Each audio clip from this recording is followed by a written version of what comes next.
egy ilyen tök könnyű repülő, ami üzemelhet 3 csatornán. Ez azt jelenti, hogy vagy 2 csatornán, ami azt jelenti, hogy ezek a szervók hol helyezkednek el, illetve hogy milyen csatornán üzemelnek. Itt belül van az akkumulátor helye. Az akkumulátor lítium polimer anyagból készül,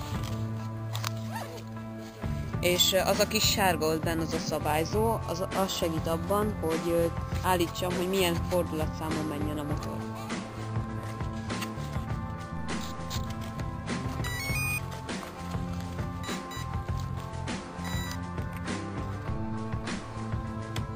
Igen, strapabíró anyagból készült. Itt van pár korai balesetem nyoma. És hát a legtöbb repülő ilyen EPP-ből készül, de vannak például fából készült modellek is, vagy műanyagból készült modellek is.